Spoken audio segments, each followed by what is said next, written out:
Thank you very much, and thank you very much for inviting me and for that very warm welcome. I was actually in Glastonbury 2 weeks ago. The festival's long gone, and I was there to open some housing that has been built from the proceeds of the festival, and the place looked really strange with just a sort of sculpture of the pyramid stage and only sheep around it. You see how life moves on. So thanks for inviting me again. It's a pleasure to be here for the second year running. A good deal has changed since I came to your conference last year. We had a surprise general election to many people here, and perhaps an even more surprising result. A result that returned a weak and divided Conservative government and a Labour opposition stronger and more united than ever before. We've also seen the terms of the economic debate shift dramatically. I put it to you last year that for too many people, the economic system simply is not working.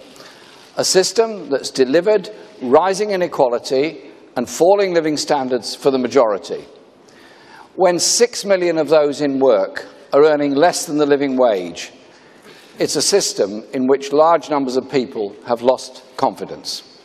It's not hard to see why. The richest 10% now own 900 times the wealth of the poorest 10%. And in recent years, half of the increase in personal wealth has gone to the top 10%.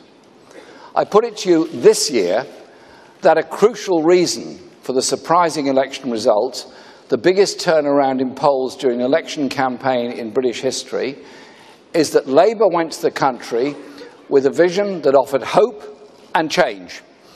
Our manifesto, for the many, not the few, set out a fully costed programme to build an economy which gives everyone the chance of a secure and fulfilling life. Since the general election in June, the political establishment has finally begun to catch up. Calls to end austerity now come from all sides in Parliament. Senior cabinet ministers are taking their lead from Labour and pushing for more radical solutions to the housing and student debt crises. Sajid Javid advocates 50 billion of borrowing for investment in housing. Jeremy Hunt has broken ranks and called for an end to the public sector pay cap. Few would have predicted that a year ago. And of course, we've yet to see if they've convinced the Chancellor. It's a measure of the essential pragmatism of business people that so many have changed their outlook too. Business people across the country have expressed to me growing awareness and acceptance that things have to change. The London Chamber of Commerce recently called for councils to be allowed to borrow freely to build housing. We all know an economic model that allows a few to grow very rich while the majority face falling incomes and rising indebtedness that leaves too many people in unfulfilling and insecure work, that's overly reliant on one sector in one region of our country, is neither stable nor sustainable. And in this Living Wage Week of all weeks, we have to be clear that Britain needs a pay rise. When too much of household income is going to pay debts or rent, then that's less money for consumers to spend on productive businesses. That's why Labour backs a real living wage and sensible control on rents and debts. Because it isn't good for business either.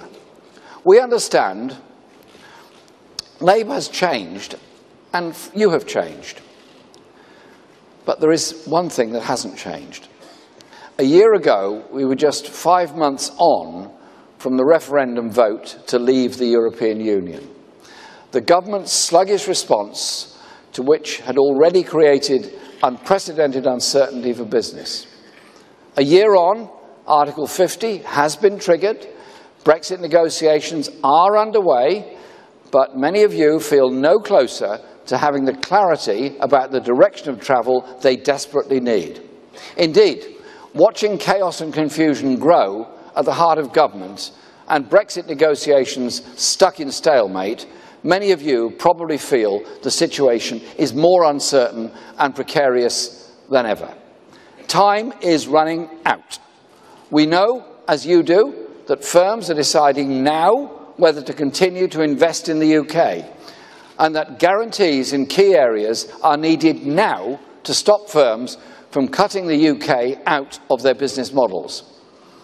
A few weeks ago, you joined forces with Britain's other major business organisation, the Engineering Employers Federation, the Chamber of Commerce, the Institute of Directors, and the Federation of Small Business. And remember, so many people in the private sector actually work for small and medium-sized businesses, and they must be taken into account in all of our considerations.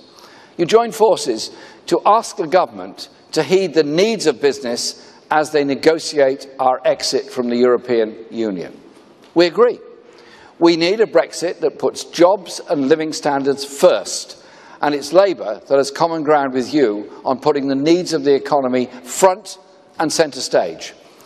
We have common ground on the need for transitional arrangements to be agreed immediately, so that businesses know they won't face a cliff-edge Brexit when the two-year negotiating period is up. Because, let me be clear, to delay a transitional deal until a final deal is agreed, as the Prime Minister says she wants to do, is simply not good enough. The prospect of sudden changes in the legal and regulatory environment in which people do business is affecting your decisions right now. And we have common ground on the threat of no deal, which, contrary to the claims of the Secretary of State for International Trade, is potentially a nightmare scenario, one that involves tariffs on our food imports and our manufacturing exports, queues at our ports, and a hard border in Northern Ireland, with all the dangers that could bring. The fact that some in the Cabinet want no deal to relaunch Britain as a race-to-the-bottom deregulated tax haven on the shores of Europe only adds to the risks. And we agree on the need to signal that the UK remains open to the rest of the world, that Europe is not the enemy, but a partner in a strong cooperative relationship for the future. And that European Union citizens living in Britain are our friends and fellow workers, and neighbours and friends of our families, which is why the government should immediately and unilaterally guarantee them full rights to remain here. In fact, they should have done that months ago. And indeed, Labour called for that in July of last year, just after the referendum. Like you, we've always said that we respect the result of the referendum. Like you, we've always said that the economy, jobs and living standards should come first in the negotiations, which means it is crucial that the final deal maintains the benefits of the common market and the customs union. I promise you today, between now and March 2019, we will use every opportunity we can find to put pressure on the government to do the same. But, as Carolyn has so rightly pointed out, we mustn't use up all our energies on the Brexit negotiations. There is vital action to be taken at home too. What will be determined in the next 2 years is not just our relationship with the European Union, but the kind of economy and country we want to live in. A bad Brexit deal risks exacerbating existing weaknesses in our economy, low investment, low productivity, low pay. We'll be letting the country down if we don't seize on the period of change to tackle those weaknesses at their root causes by working together to give shape to a new economic model that will create a fairer and richer Britain for all. I believe we share a great deal of common ground on how this should be done. And again, I echo Carolyn.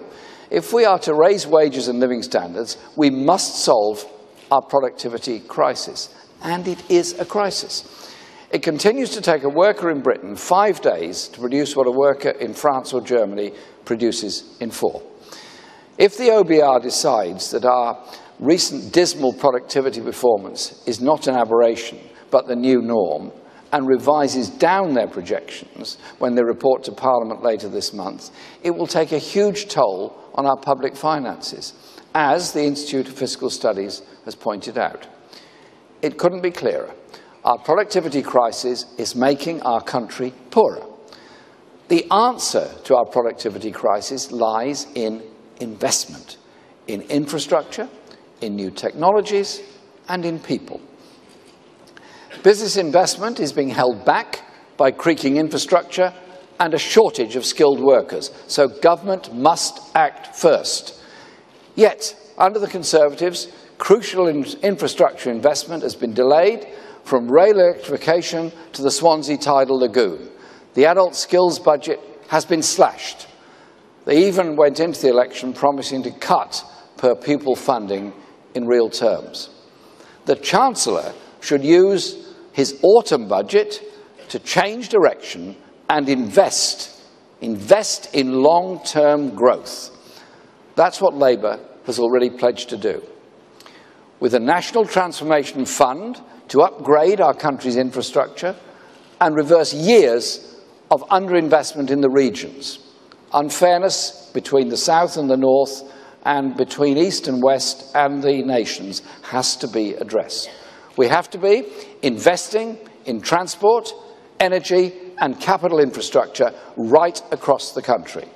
So, we will establish a national investment bank with a network of regional development banks that will provide patient finance for firms wanting to adopt and implement existing innovations or to develop entirely new ones. We are a very creative country. And we'll build a national education service to ensure that when businesses create skilled jobs, there are people able to fill them. And where businesses adopt new technologies, there are employees who know how to use them. These policies will help create the conditions businesses need to invest.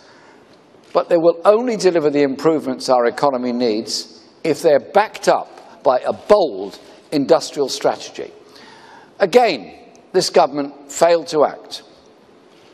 We've heard a lot of warm words on industrial strategy, but we're still waiting to hear how they will take it forward. Labour's industrial strategy, built on national missions for energy transition and to increase research and development spending to 3% of GDP by 2030, will lay down the challenge to business to provide the foundations on which they can be met.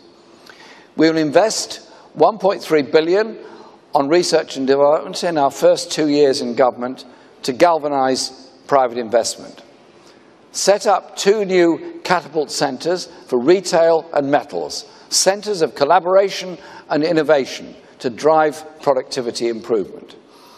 And harness the £200 billion spent by the public sector each year to boost local economies and local supply chains, to bring prosperity to every region of the country. That's how we deliver properly funded public services in the long run and ensure everyone earns enough to live on. If we get this right, it's not just our economy that will be stronger, but our political institutions and our social bonds as well. We will, as you know, raise some taxes to pay for it. I knew you were going to be welcoming that bit. To ensure that our spending plans fit within the constraints of our fiscal credibility rule. And when we do, we'll be clear and open about our tax plans, as we were during the general election. We won't do it by stealth. And we will seek to improve the functioning of businesses' taxation wherever possible, by uprating business rates in line with CPI instead of RPI, moving to annual revaluations and exempting new plant and machinery, and by looking at staggering tax incentives for investment and innovation. We'll do this because a fair and functional taxation system is the only way to deliver the investment in infrastructure and skills that are so desperately needed across the country. And I'm sure everyone here will agree, providing good infrastructure and education is what responsible governments do. And it's not just government that has a duty to be responsible. Business does too. From ensuring their suppliers, often small businesses, are paid promptly, to ensuring they pay their taxes in full too. And the shocking revelations from the Paradise Papers today, yet again, of widespread tax avoidance and evasion on an industrial scale, must lead to decisive action and real change. It is by no means all big businesses, but these actions by a few undermine the trust in all businesses. And they are the victims too, not just reputationally, but financially. Those businesses that play by the rules and pay the taxes they owe are being undercut by those who don't. The vital revenues government needs to fund an industrial strategy, good infrastructure, and world-class education that we aspire to, these things can only be delivered by fair taxation. So while we mustn't tarnish all businesses by the actions of the few, we also have a duty to come down hard on those who are avoiding their responsibilities and give Her Majesty's Revenue and Customs the resources it needs. As our Shadow Chancellor, John McDonnell, has set out this morning, we need a full public inquiry into tax avoidance and evasion on and offshore, a register of companies and trusts and who benefits from them, and a new tax enforcement unit in HMRC, and an end to public contracts for companies who are abusing the system. And we will look at using withholding tax where individuals or companies are involved in abusing the system, and end public contracts for companies engaged in abusive tax avoidance. Please understand this: the public anger and consternation at the scale of tax avoidance revealed yet again today. We're talking about tens of billions that are effectively being leached off our public services by a super-rich elite that holds the taxation system and the rest of us in contempt. We must take action now to put an end to this socially damaging and extortionately costly scandal. And there's another area where we have all a duty to act, and act now. Faced with the ongoing revelations about sexual harassment, we should make this a turning point and a moment of real change. We must no longer allow anyone to be abused in the workplace. Such abuse, sexism and misogyny is sadly very far from being confined to Hollywood and the corridors of power. It's also widespread in our schools and universities, in our businesses and workplaces, in our newspapers and on our TV screens. It's all around us. That must change, and business has an essential role to play. All of you, all of us, need to look hard at ourselves, as we in the Labour Party are doing, to see how our processes and procedures can be improved, how it can be made easier for women to speak out and for victims to get the support they have a right to expect. Businesses can have a vital partner in rooting out injustice in the workplace, the trade unions. They're crucial to taking on and rooting out sexual harassment and discrimination. And I would encourage each and every business to be serious about improving workplace culture and tackling sexual discrimination at work, and to engage with the trade unions to do that. Governments also have other responsibilities, enforcing a fair and transparent regulatory framework so that, for example, businesses aren't destroyed by the likes of RBS abusing their power, providing for the health of our citizens, and yes, in some cases, running essential public utilities. Because every one of you in this room who knows what goes on, seeing an idea brought to the market, or what it takes to survive the cut and thrust of consumer choice month to month, knows that privatised monopoly utilities are not real markets. Where's the pressure for efficiency and innovation if consumers cannot go elsewhere when they're dissatisfied? I know some of you will disagree and think that bringing some parts of the economy into public ownership won't be good for the reputation of business. But it's not good for the image of business when water companies pay out billions in dividend and interest payments through opaque financial arrangements while households see their bills go up to pay for it. It's not good for business people if their employees have to spend huge amounts of time and money getting to and from work each day on expensive and unreliable services. It's not good for manufacturers to have among the most expensive energy in Europe or see energy transition held back because the necessary investments to transform our energy grid are not being made. And just as it wouldn't be good for business to be locked into inefficient funding arrangements that don't provide finance on the best terms available, or inflexible contracts that don't adapt to your needs, nor is it good for the public. That's why we will end the private finance initiative, because PFI contracts have overcharged the public to the tune of billions. You wouldn't put up with it, and neither will we. But we won't let ending PFI hold up vital infrastructure investment. We'll end it to make sure that investment happens in a way that gives best value for money for the public, in a way that better meets user needs. This isn't about being anti-business or anti-enterprise or about closing ourselves off to the rest of the world. It's about deciding to attract business from across the world by creating world-class infrastructure that is efficiently funded, cheap and reliable energy, safe and efficient water and transport systems, and a skilled and educated population. Not by allowing a select few to make monopoly profits from our essential utilities.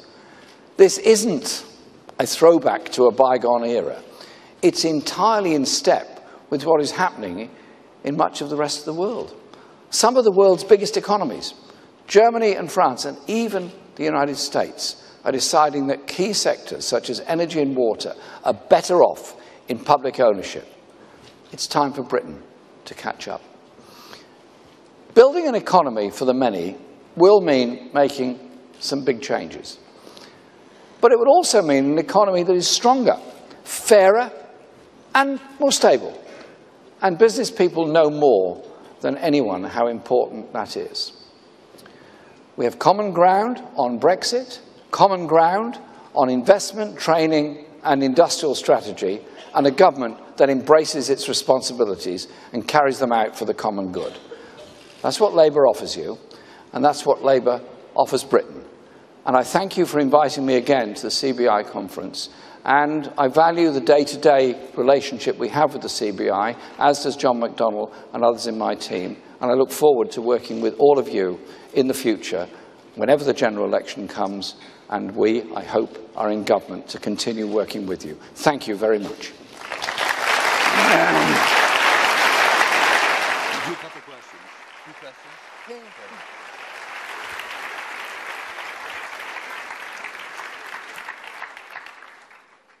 Jeremy has kindly agreed to take a few questions. If you'd put your hand up and be kind enough to introduce yourself and your firm, and when we see the paddles go up, you'll have our undivided attention. Number 4.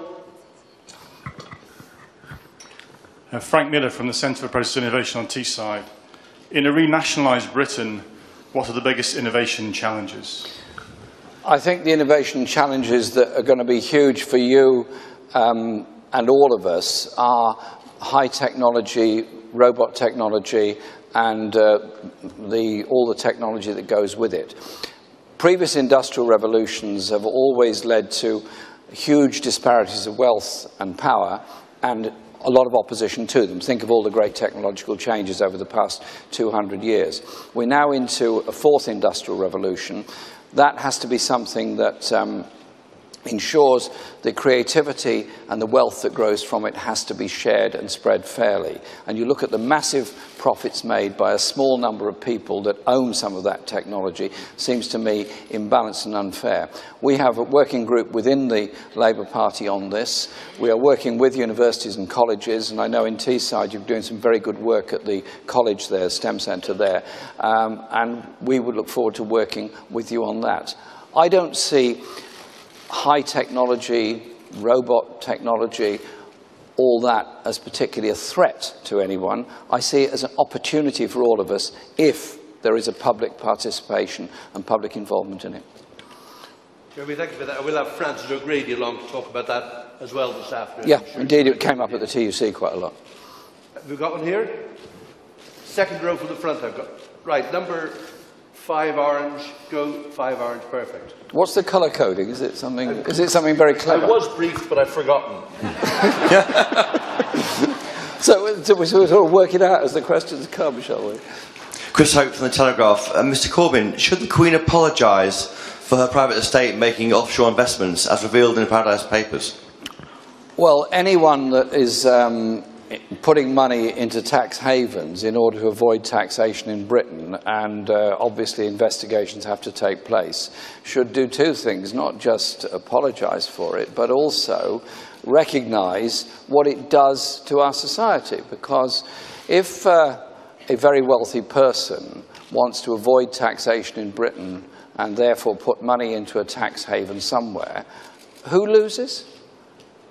Schools, hospitals, housing, all those public services lose, and the rest of the population have to pay to cover up the deficit created by that. And so I think the Paradise Papers, which I've been reading through on them, like all of us this morning, are quite shocking, and I did raise some of these issues at Prime Minister's Question Time last week, and we will obviously be raising the issue in Parliament, and John McDonnell spoke about it this morning.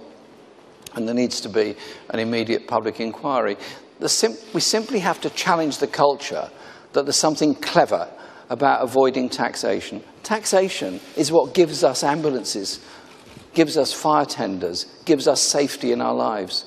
And we all have a responsibility to pay for it. And you know what? It undermines every one of us here who pays our taxes properly and diligently. We're undermined by this kind of evasion. It must stop. Thank you, Jeremy. We've got about three more questions. I've got blue 4. By the way, orange is media. No, I got that because it was the Telegraph who asked after an orange thing went up. 4 yes. here. So we're working this out, aren't we? Okay. Hello there. Hi. My name's Louise Brooks-Smith. I am Head of UK Planning at Arcadis. International and global understanding is great, but we really do need to make sure that our communities are looked after here. And we all know that we need to address the housing supply and delivery. There's a white paper out for consultation at the moment that is looking at some elements of that. But would a Labour government be bold and call for a comprehensive review of the Greenbelt rather than leaving it up to individual local authorities and have a piecemeal affair as we are looking to have at the moment? And if it's a brief answer, I will have time for 2 more questions, Jeremy. Thank you. A brief answer on housing in the Greenbelt. Come on. Listen, on housing, I represent an inner London constituency, as pretty well everybody knows.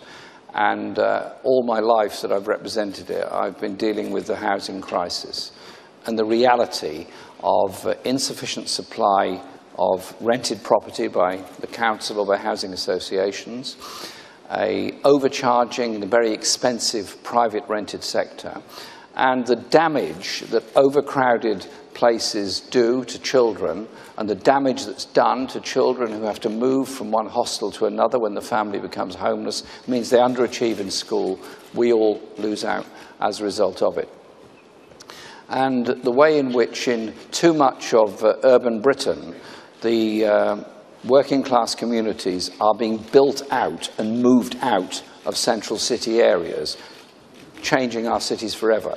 And the words by the London Chamber of Commerce and others about the labour market problems in London are actually replicated all over the country. So there's a point and a sense in investing in good quality, socially rented housing for all, to give people some certainty in their lives. If anyone's ever had the experience of talking to a family who are homeless, and then that same family, when they've been given secure housing, it's transformational. It's quite humbling to find it. Where we build the housing is obviously crucial, because there are roughly 100,000 or so houses built per year, mostly across the UK, disproportionately probably more in London and the South East than elsewhere, and about 200,000 households created per year, some of those single-person households, some families. So there's obviously a growing problem there. We have to build a lot more. I want that building to be done with good quality, with high energy efficiency standards, and predominantly on brownfield sites. And where there is a new development, a substantial new development, then it should be accompanied, as good planning would be, with schools, with health facilities, parks, and all the other facilities, so you build a community. The Greenbelt, I feel very strongly about the principle of the Greenbelt, because if you take away this sort of cordon of green space and cleaner air around big cities, then I think you have the danger of sort of massive ribbon development. So I am somebody that is very sceptical about building on the Greenbelt. I see that in some cases there are land swaps that go on where a piece of open space is developed or created somewhere else in return for it. And that obviously is a trade-off that can be looked at. But I just think as a society, we all need a bit of open space around us. We all value our parks. You don't go to them every day, but it's good for you to know they're there, and good for everybody else if they want to go and use them. And so I'm concerned about encroaching on the Greenbelt. I'm in favour of good quality planning, sometimes very high density, but well planned it can be very good, on brownfield sites and urban areas. And the last thing I'll say before Paul shuts me up, he can't take the microphone off me because it's fixed to my tie. Well, I suppose he could. But I'm sure he wouldn't. Is the question of planning policy itself. I think planning at its best is something that we all participate in. And as a former chair of a borough council planning committee, I know that everybody has an opinion on everything to do with planning. But if we take local authorities and the community out of the equation by either a presumption to approve or permitted development rules that allow conversion of industrial and office premises into housing with no local authority input, then I don't think that's a good thing at all. Democracy ought to prevail in how we plan our lives. Deal with the housing crisis, protect our open space, plan sensibly and intelligently for the future, but think of the stress of people living in insecure, poor quality housing and how we, all of us, can do something about it. And I absolutely intend to do a great deal about it. Thank you very much for your question. Thank you very much. We're out of time. You didn't frankly have the balls to put country before party.